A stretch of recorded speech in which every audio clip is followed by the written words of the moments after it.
Boa noite, bem-vindos a esta noite informativa. Marcelo Rebelo de Sousa foi eleito este domingo presidente da República de Portugal.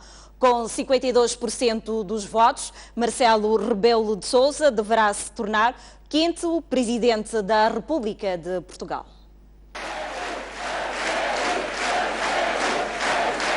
Portugal, Portugal, Portugal, Portugal.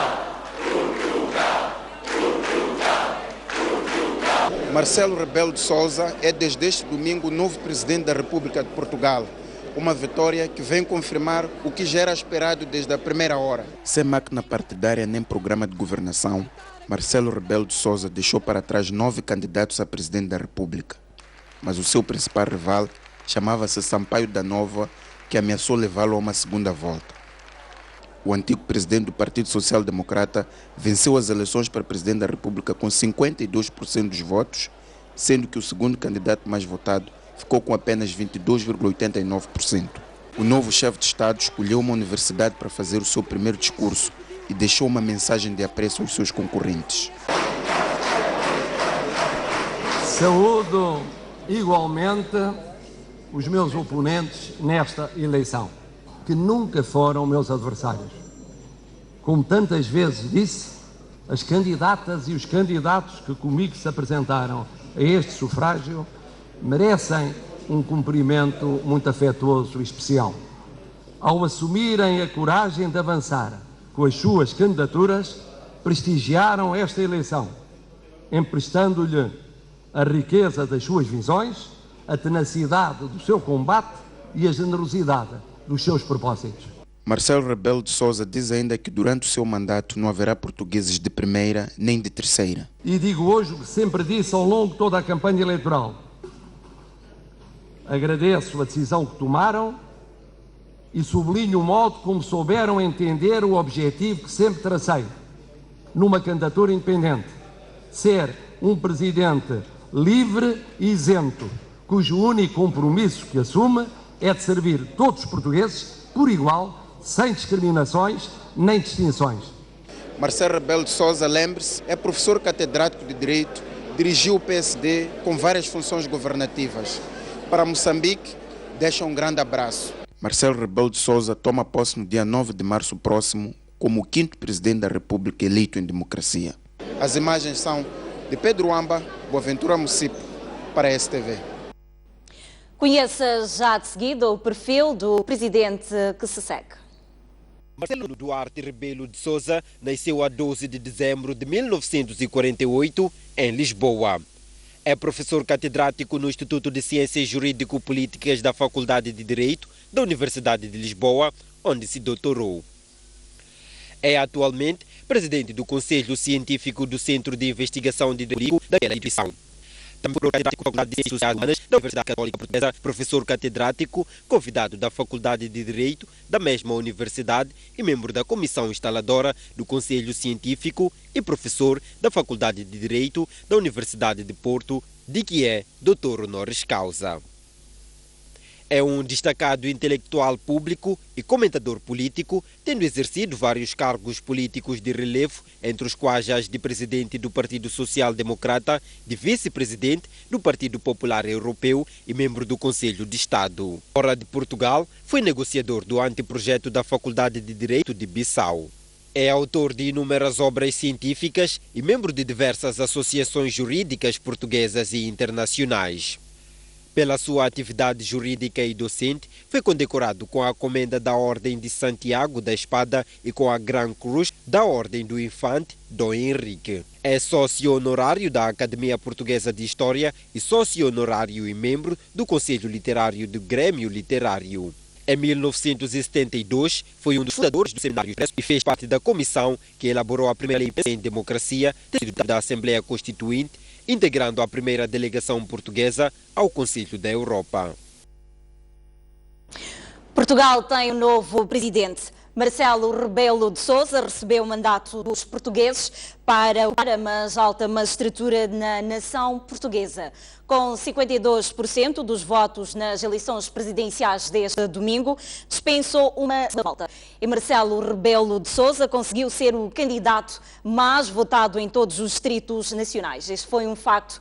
E para analisarmos esta eleição de Marcelo Rebelo de Sousa, a Agência de Portugal tem em estúdio o embaixador de Portugal em Moçambique, José Augusto Duarte. Vamos tentar analisar estas eleições, tendo em conta também as relações históricas entre Moçambique e Portugal. Boa noite, Sr. Embaixador, obrigada por ter aceito o nosso convite. Primeiramente, a questão que eu gostaria de fazer é que se foi votar.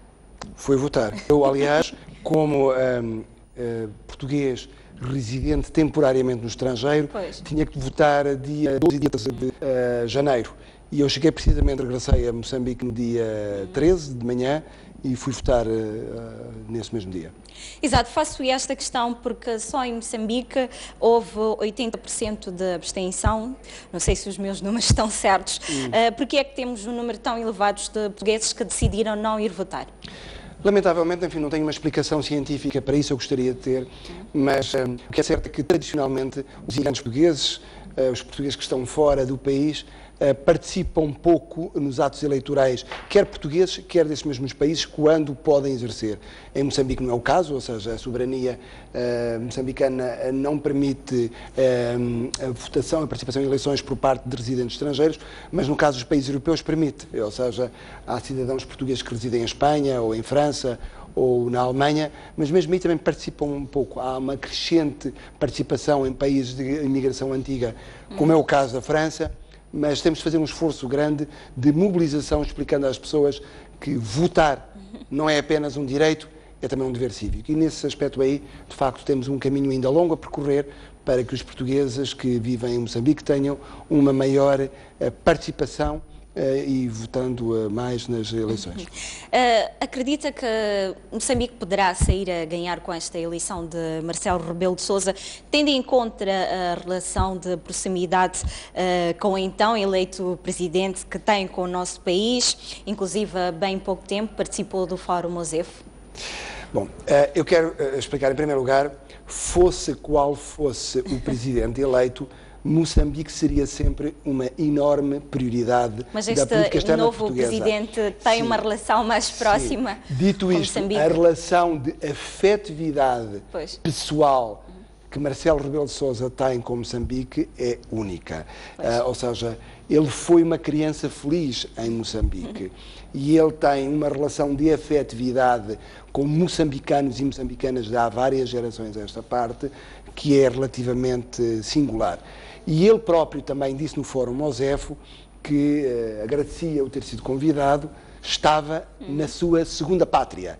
E, portanto, isto é muito forte, dizer isto, é ir muito longe, não é apenas uma prioridade formal e institucional que assume para a política externa portuguesa, é um compromisso pessoal que se comprometeu a transportar depois para o cargo de dar a sua devida atenção. Portanto, Marcelo Rebelo de Sousa na presidência da República em Portugal para Moçambique é seguramente uma boa notícia. Exato. Em 2012, Portugal ocupou a segunda posição no top 10 dos países estrangeiros que mais investiram no país, tendo aplicado algo como 176,5 milhões de dólares em Moçambique. Que relação é que se antevê as relações económicas entre Moçambique e Portugal para os próximos tempos? Eu, pessoalmente, acho que esse é um aspecto, de facto, muitíssimo importante, porque acho que, para além das relações institucionais que os presidentes podem fazer, criando bons laços de afetividade, boas ligações institucionais nas respectivas políticas externas, é a sociedade civil que determina também um bocadinho da vitalidade das relações.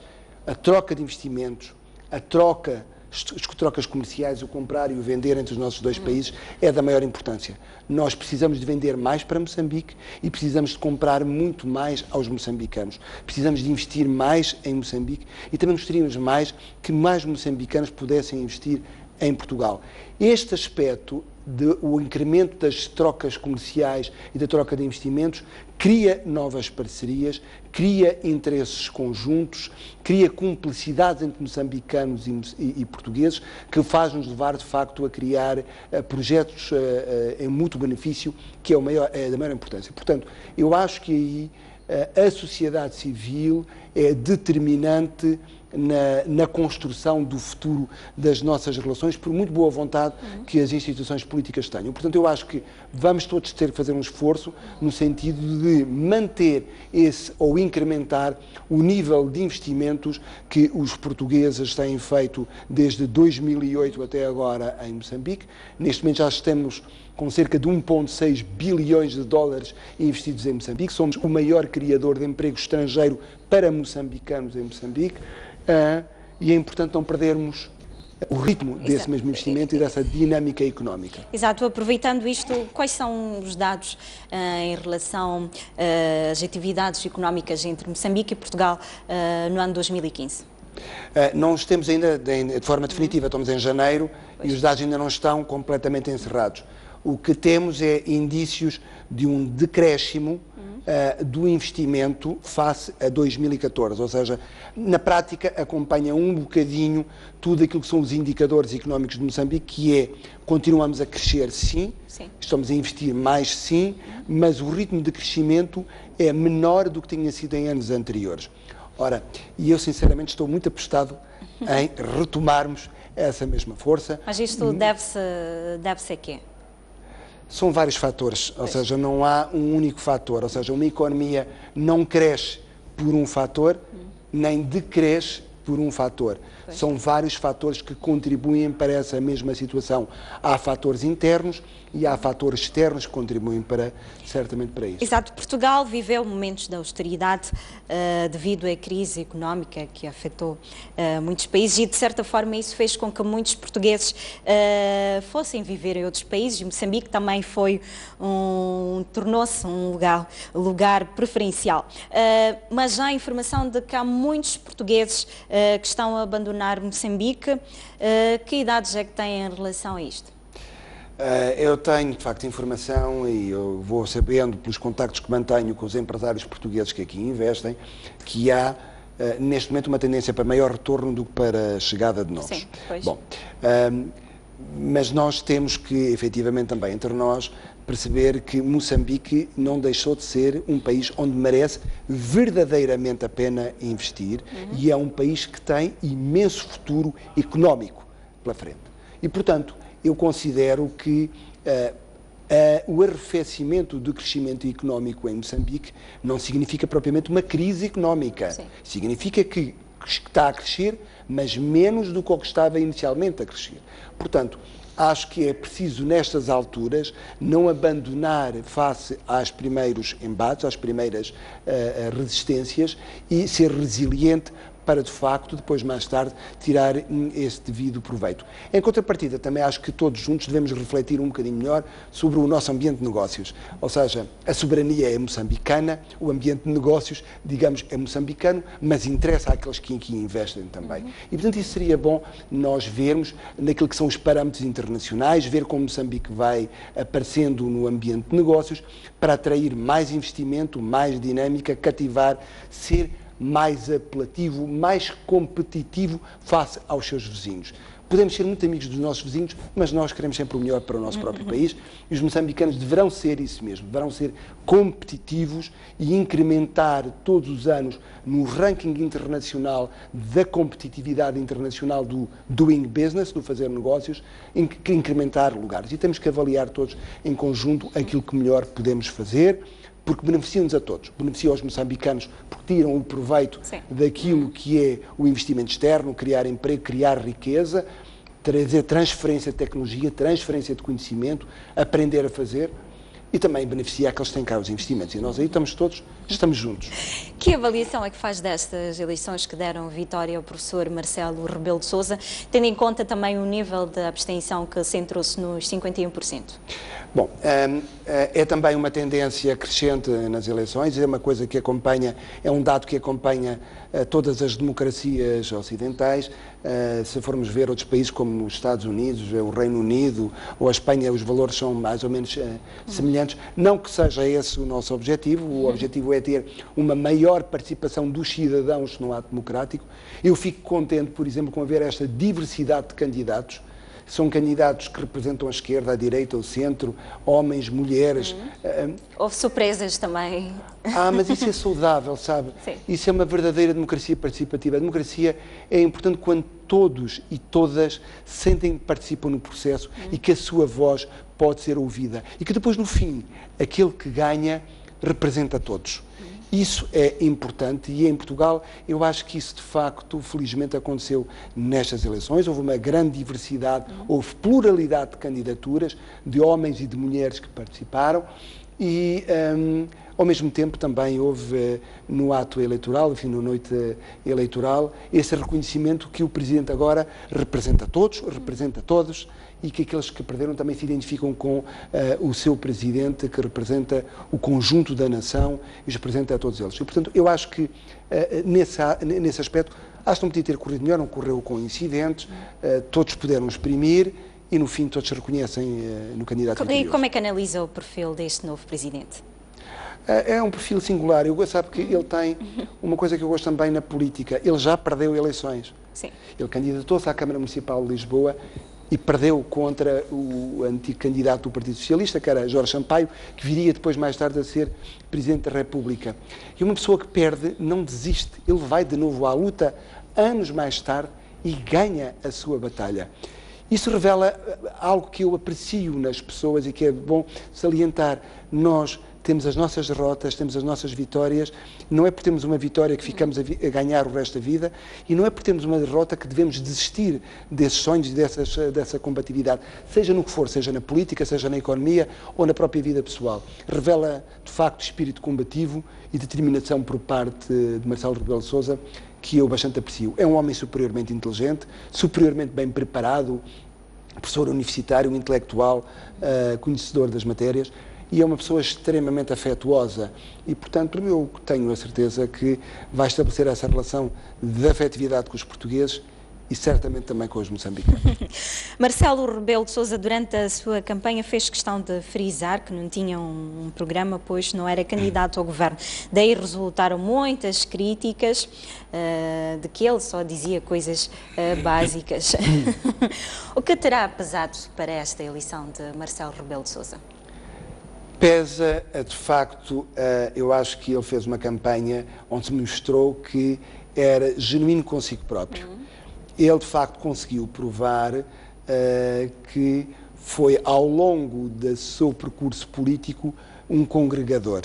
Ou seja, ele, de facto, é uma pessoa que não tem atitudes que sejam radicais à direita ou radicais à esquerda. É uma pessoa de consensos, é um congregador, é um dialogante, é uma pessoa de diálogo e de congregar esforços, que aprecia a diferença, que estimula a diversidade, sabe ouvir, e é isso tudo que nós esperamos dele. Ou seja, eu acho que ele passou de facto essa mensagem, é uma pessoa que ouve a diferença, que congrega os diferentes pontos de vista da sociedade portuguesa e vê-as não como um ponto fraco, mas como uma mais-valia, como um ponto forte. Essa diversidade, pluralidade de opiniões e de sensibilidades é aquilo a que de facto Marcelo congrega, não como uma fragilidade que anda à esquerda e à direita, mas sim como uma pluralidade e que fortalece a democracia portuguesa e o seu próprio cargo. Exato. Senhor Embaixador, o que é que mais preocupa os moçambicanos, não os moçambicanos, mas sim os portugueses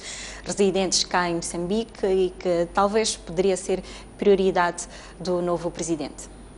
Eu acho que os portugueses aqui em Moçambique querem o sucesso de Moçambique. Apostaram em Moçambique, fizeram as suas opções por vir para Moçambique e, portanto, querem que o país seja um país com sucesso, que as coisas corram bem, sob todos os pontos de vista. E, portanto, eles vão querer ouvir certamente do novo Presidente e das autoridades portuguesas uma aposta neste país, um apoio ao investimento. Eles querem ver Moçambique a ter sucesso internamente e externamente. E, portanto, vão gostar de ver relações de confiança, de afetividade entre o novo Presidente e o Presidente Filipe Nyusi, e eu tenho a certeza que isso vai acontecer. Muito obrigada por ter aceito o nosso convite. Até uma próxima oportunidade. Muito bem, Portugal tem um novo presidente, Marcelo Rebelo de Sousa. Recebeu o mandato dos portugueses para ocupar a mais alta magistratura na nação portuguesa. E o chefe de Estado moçambicano felicitou hoje Marcelo Rebelo de Sousa pela sua eleição como Presidente da República de Portugal e declarou total disponibilidade para que ambos trabalhem no aprofundamento das relações entre os dois países.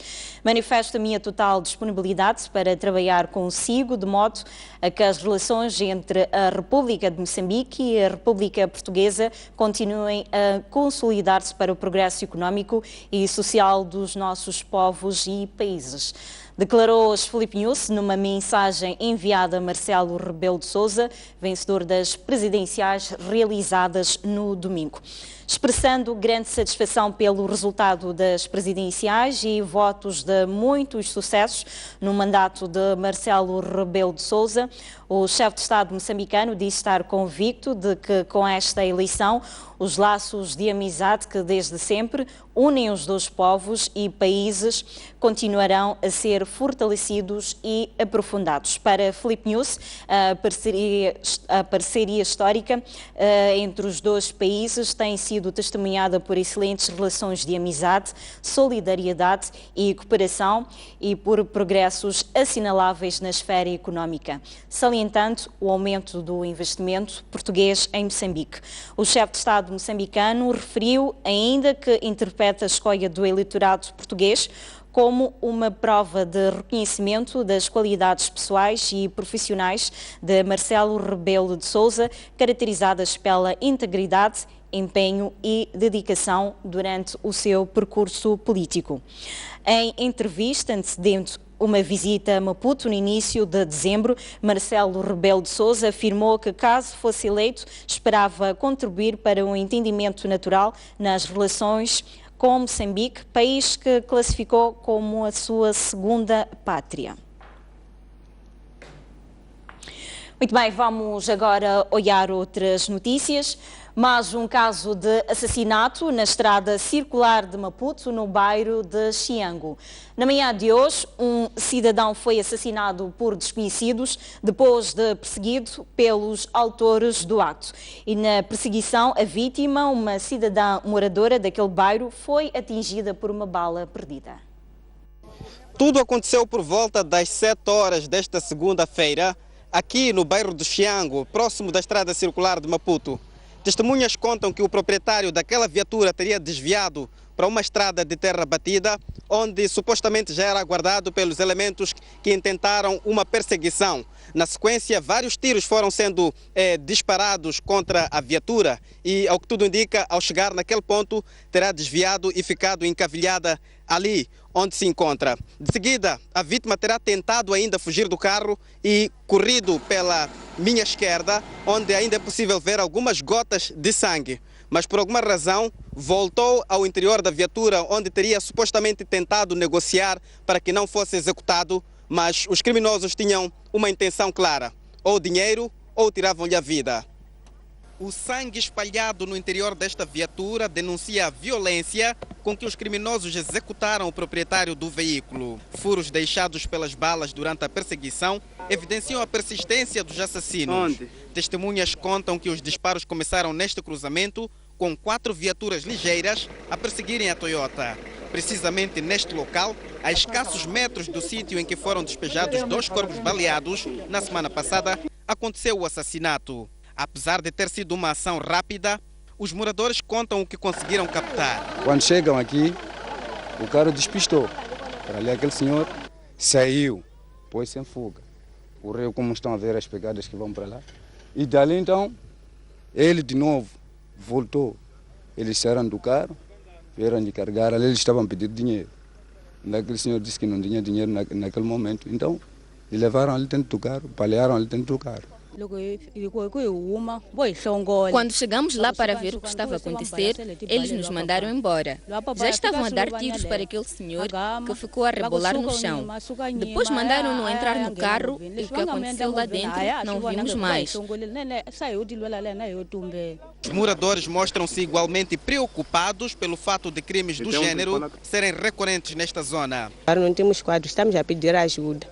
Porque semana passada mataram 2 pessoas e foram deitar lá.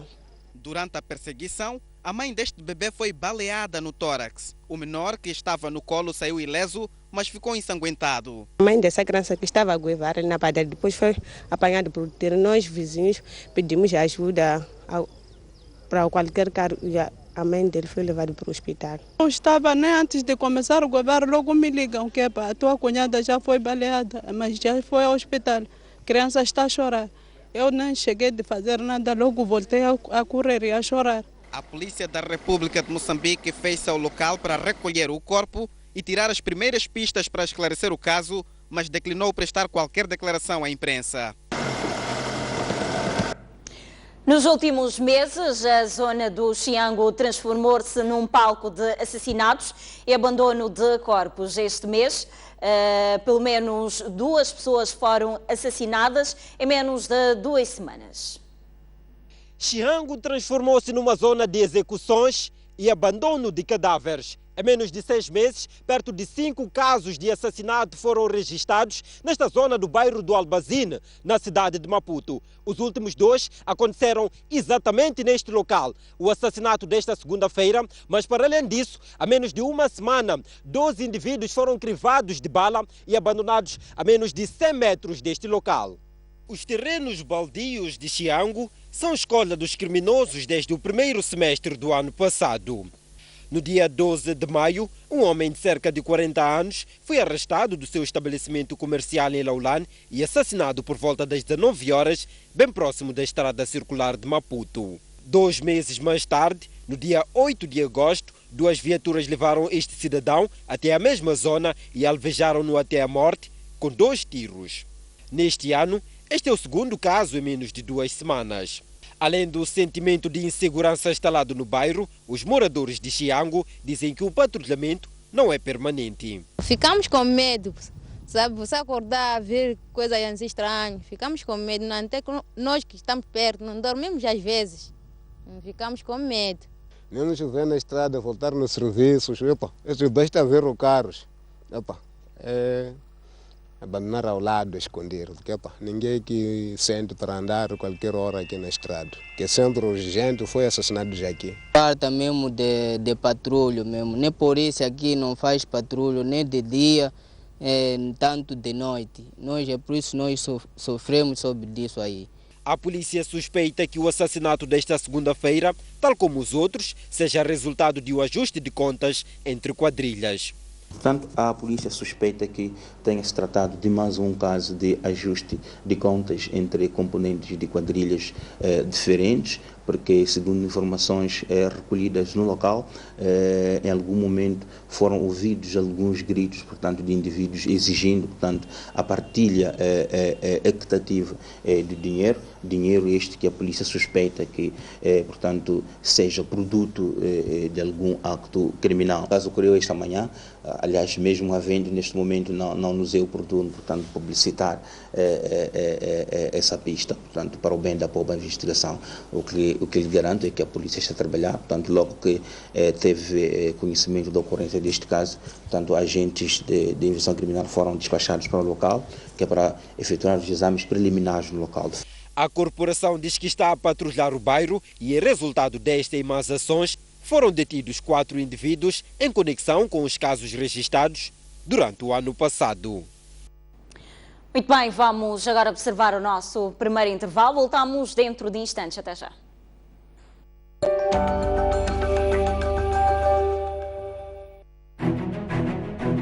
Mais um baú.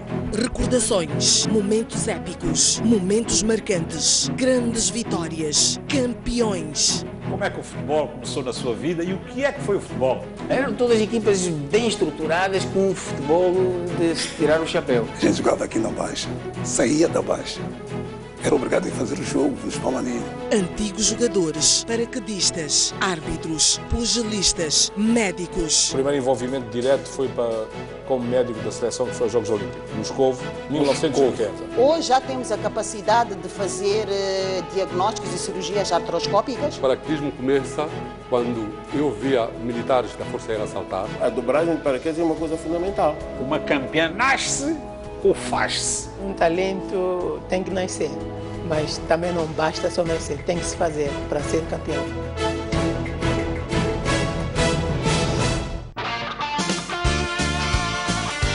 Conversas Soltas, um espaço de entrevista dedicado a diversos temas da nossa sociedade, com figuras de destaque. Neste espaço, a conversa é informal. Afinal, o que é um artista?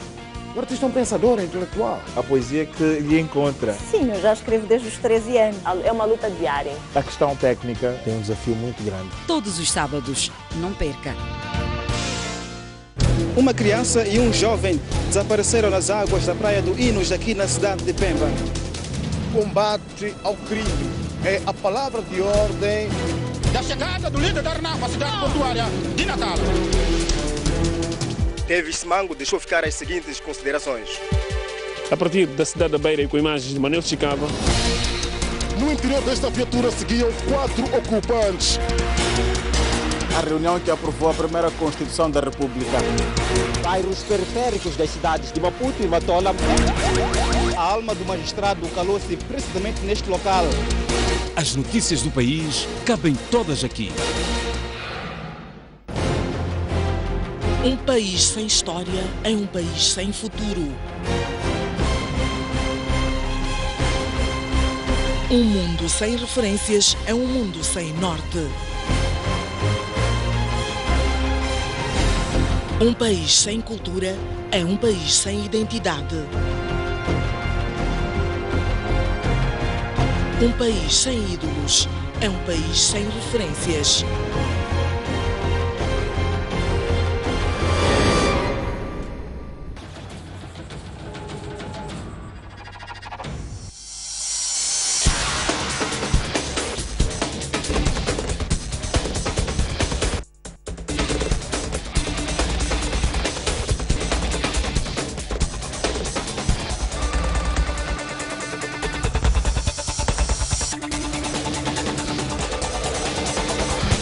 STV também é desporto.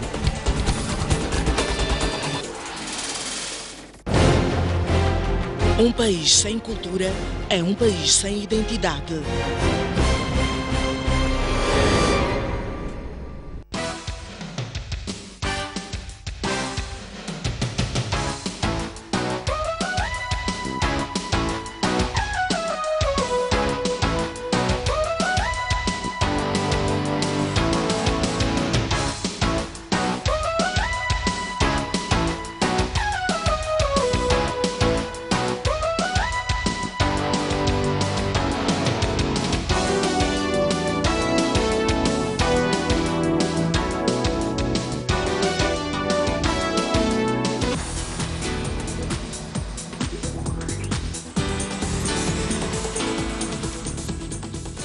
Não perca a entrevista com uma das maiores artistas de jazz africano, Judith Sepuma. Why you worship God so much? God is the center of my being. Yes. Gospel is not even entertainment at all. Gospel is like connecting with Him. Yes. You connect with Him and then you connect with who you are.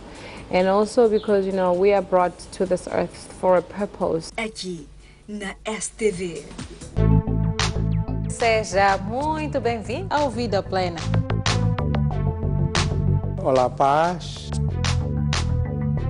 Ninguém jamais odiou o seu próprio corpo. Há quem diga que quem casa, quer casa. Há muita gente que, infelizmente, pertence ao partido de adiamento.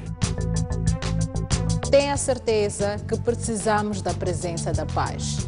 Será que o mesmo acontece quando falamos de reconciliação? Há muita gente que até diz que Moçambique está em paz. Há muita gente que diz vamos buscar a paz.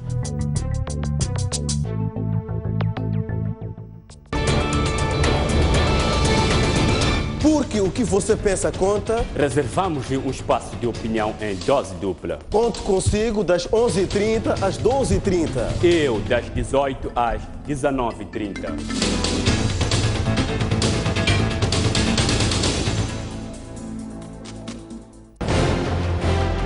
Um país sem história é um país sem futuro.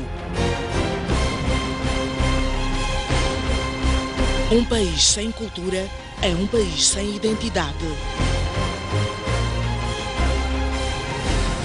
Um mundo sem referências é um mundo sem norte. Um país sem ídolos é um país sem referências.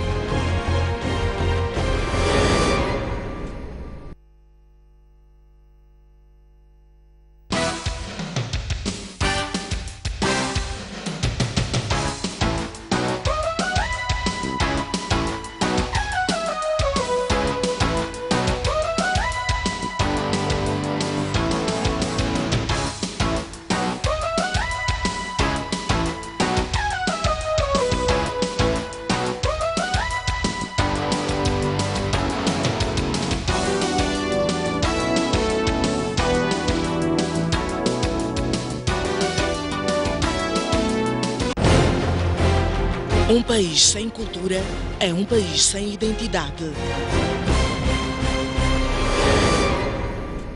Tudo o que nos rodeia mexe conosco. É fundamental preservarmos isto. Ficamos movidos pelo espírito de trazer as imagens. Torna-nos mais próximos da realidade que veiculamos. O que temos que carregar em nós é o trabalho em equipa. Em Moçambique temos uma diversidade a todos os níveis. Iniciativas inovadoras, costumes e até lições de vida. E é isto que queremos partilhar. E fazemos com muito orgulho. Mostramos o que você quer ver na TV. Contamos as histórias como você percebe. Estamos num grande plano.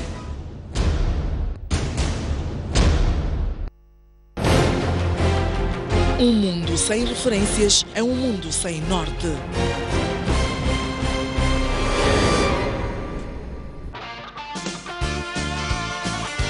Conversas Soltas, um espaço de entrevista dedicado a diversos temas da nossa sociedade, com figuras de destaque. Neste espaço, a conversa é informal. Afinal, o que é um artista?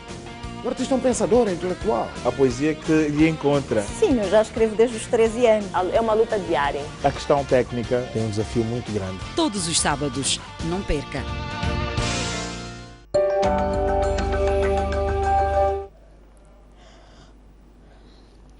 Muito bem, estamos de volta nesta noite informativa. Vamos continuar a olhar as notícias.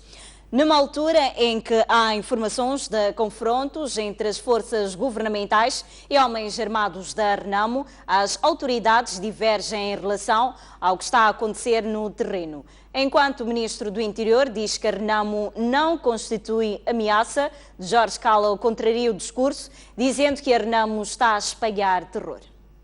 Na última terça-feira, Basílio Monteiro, Ministro do Interior, disse na Zambésia que a Renamo não constituía ameaça e que a movimentação das forças de defesa e segurança faz parte do aprimoramento da prontidão combativa das forças. A Renamo constitui ameaça, Sr. Ministro? Não é ameaça nenhuma. Não é ameaça de nenhuma ordem. O que acontece em algumas ocasiões é o exercício de aprimoramento da prontidão das forças. Acontece em qualquer lado do mundo. Não pode ser considerado como, encarando a Renamo como ameaça. A Renamo é um partido político com existência legal e ela está presente no Parlamento. Tratámo-lo como tratamos os outros partidos. Entretanto, 3 dias depois, Jorge Callow, comandante-geral da polícia, veio contrariar o discurso, dizendo que a Renamo constitui sim uma ameaça, uma vez que tem vindo a atacar posições das forças de defesa e segurança e espalhando terror em alguns povoados. Nos preocupa a movimentação de homens da Renamo e as zonas onde eles passam criam instabilidade nas populações. Caso concreto, em Nhamatanda, na província de Sofala, em Gorongosa, Mwanza, Seringonga, fazem e extorquem os bens dessa população, violam mulheres e criam, portanto, terror, limitando a movimentação dessas populações. Em algum momento, sem revelar o causador, o Ministro do Interior disse haver alguma ameaça que está a exigir uma atenção das forças governamentais. É verdade que há elementos que sugerem uma atenção permanente do nosso lado. Já Jorge Cal é mais direto, dizendo que a ameaça são os homens armados da Renamo. Antes, ao contrário, estão a fugir desta barbaridade, desta situação de rapto e tortura que a Renamo está fazendo. E a polícia está ali para proteger essas populações. Portanto, os que criam terror nessa zona de Sangano, eu falei aqui que há movimentação de homens da Renamo, quase algumas mais partes do país, que estão a criar o terror. E a população foge. Estas contradições acontecem numa altura em que as cadeias televisivas internacionais dão conta de que moçambicanos estão a refugiar-se no Malawi devido ao clima de tensão vivido em alguns povoados na província de Tete. Os munícipes da cidade da Beira queixam-se de demora na emissão de documentos de identificação. Há casos de pessoas que ficam mais de um ano à espera do BI. Enchentes, algumas pessoas de pé, outras sentadas e até há quem de tanta demora no atendimento embala no sono. Assim está a ser o processo para tratar os documentos na cidade da Beira. Os cidadãos queixam-se de demora no atendimento e no processo de emissão dos documentos. Este cidadão, por exemplo, diz estar há 2 anos e até este momento não tem o documento. Há 5 horas que venho, normalmente que está muito cheio e acontece que muitas das vezes, tem vindo muitas vezes por aqui e não acontece nada do melhor. Conforme vem que tenho a espera BI aqui comigo, que até hoje não estou a conseguir levantar o BI. Este outro cidadão diz que a demora na emissão dos documentos deve-se ao fato de depender das autoridades centrais em Maputo. Tudo é feito ao nível da central, que é em Maputo, neste caso. Mas o processo que leva entre o momento em que você trata BI até o momento em que recebes é extremamente longo.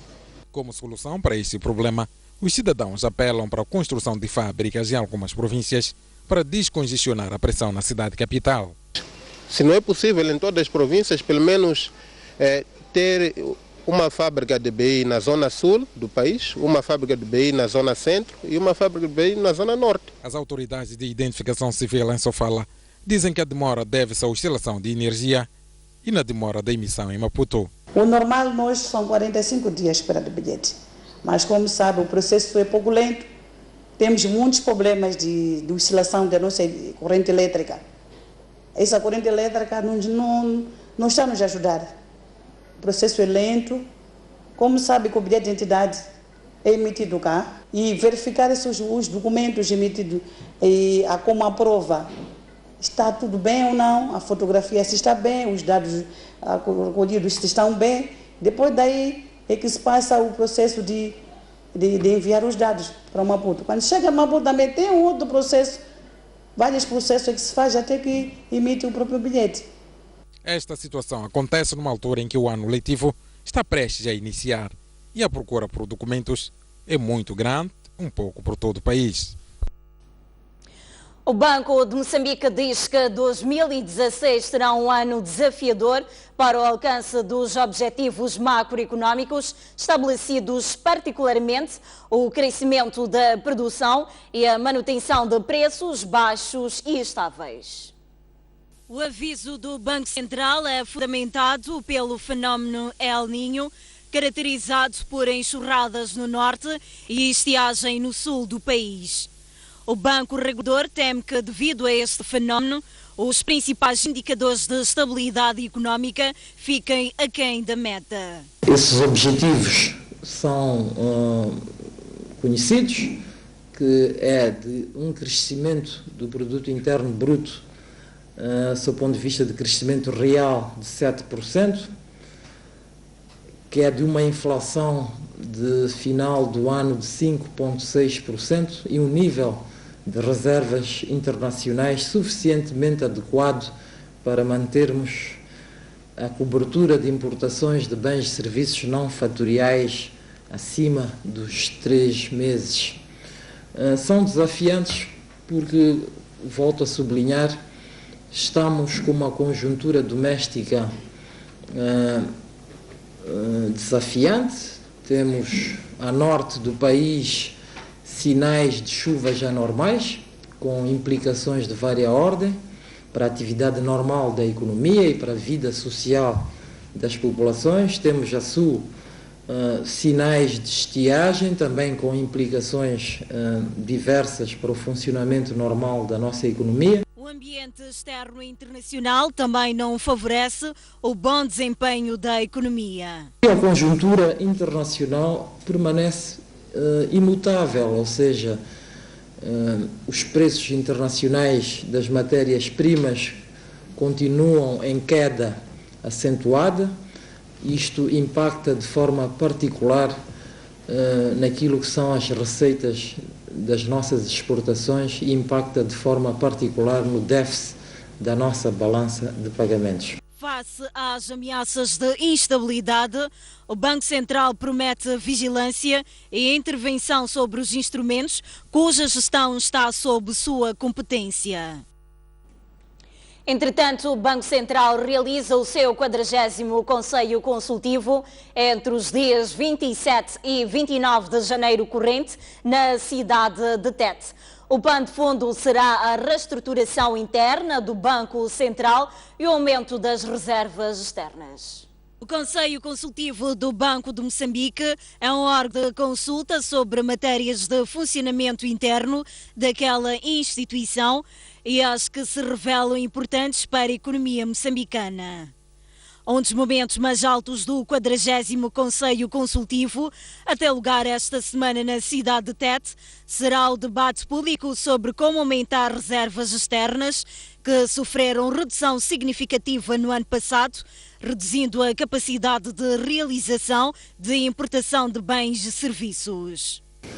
Posso adiantar, sem entrar em pormenores, que este estudo tratou de colher experiências comparadas de outros bancos centrais sobre quais são as fontes que alimentam as reservas internacionais em vários países e, em segundo lugar, tratamos de fazer uma argumentação sobre a importância deste indicador, que são as reservas internacionais, para conferir maior resiliência da economia nacional a choques exógenos, maiormente a choques externos. No encontro, o Banco Central também passará à revista a organização interna e o balanço do Plano Económico e Social de 2015. A nossa instituição tem um mandato de funções, de ser a autoridade monetária, de ser o supervisor das instituições de crédito e de ser o líder do Sistema Nacional de Pagamentos.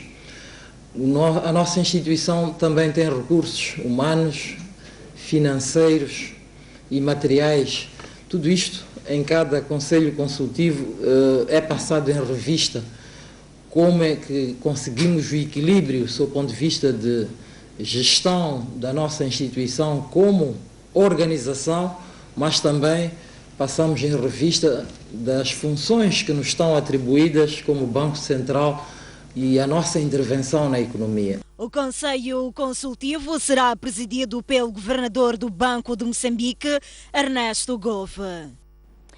Moradores do bairro Tialela, em Nacala, exigem a reabilitação urgente da ponte que dá acesso à zona industrial destruída pelas chuvas no princípio de 2015. Há muito que a ponte que liga a Cidade Baixa e a zona industrial em Nacala, destruída pelas chuvas intensas registradas no princípio de 2015, aguarda por uma reabilitação de raiz por parte do Conselho Municipal local.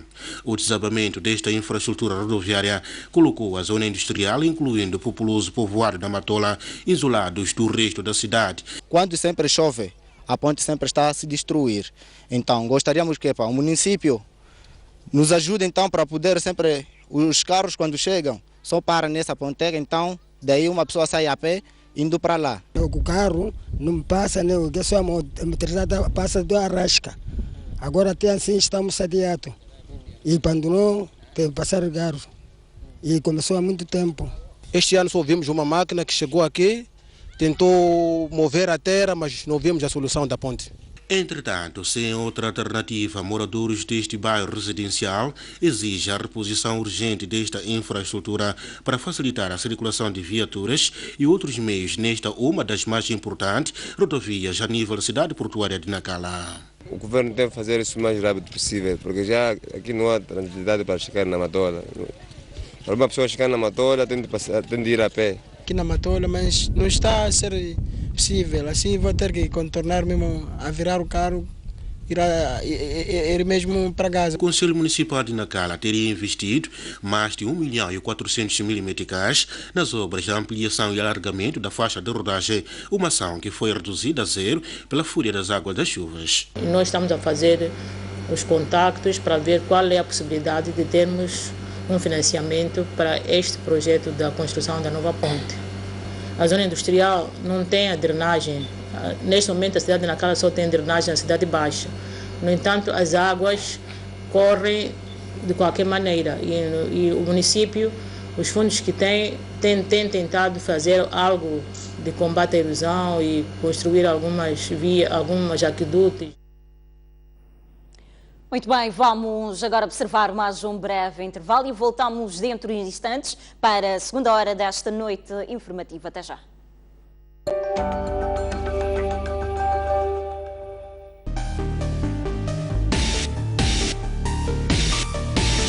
Senhor Abel, falamos a partir de Nampula, boa noite. Propostas concretas. Ninguém quer realmente a guerra. Onde a política sempre há conflito. É preciso debater para o bem do próprio país. Como resolver isto? Porque é um problema que nós todos estamos a passar. Mantermos a paz neste país.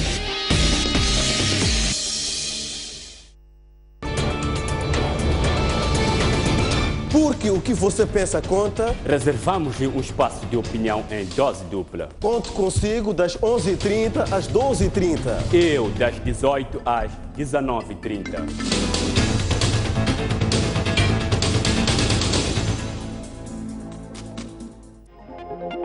Já pode ler o jornal O País quando quiser e onde estiver. Quer saber como? O primeiro passo é ter a aplicação O País. Continua com dúvidas? Uma app é uma ferramenta que permite ter acesso a vários serviços do seu dispositivo móvel de forma integrada. Agora aceda à sua App Store ou a Play Store e faça o download de O País. Dessa forma, poderá aceder a uma versão digital do jornal. Assim, não deixe de acompanhar todas as edições do jornal. O País. A verdade como notícia.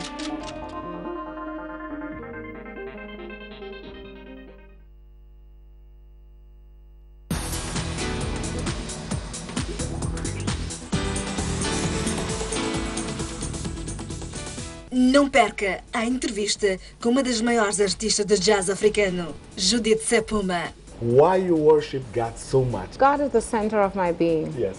Gospel is not even entertainment at all. Gospel is like connecting with Him. Yes. You connect with Him and then you connect with who you are. And also because, you know, we are brought to this earth for a purpose. Aqui, na STV. Um país sem ídolos é um país sem referências.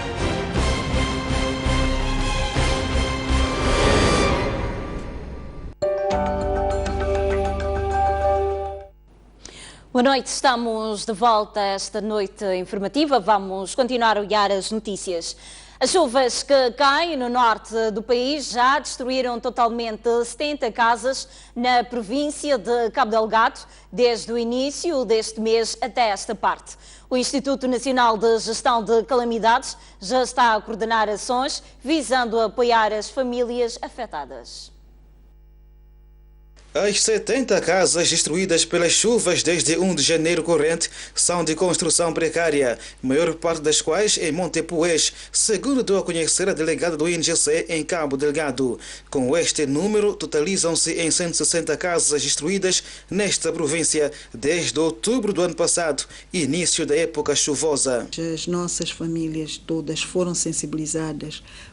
Algumas estão em casas de familiares, em casa de amigos, e a estas famílias nós fomos não só a nível da província, mas com o apoio e muito grande sensibilização dos distritos, não é? Está-se a fazer o apoio às famílias que perderam na totalidade as suas casas.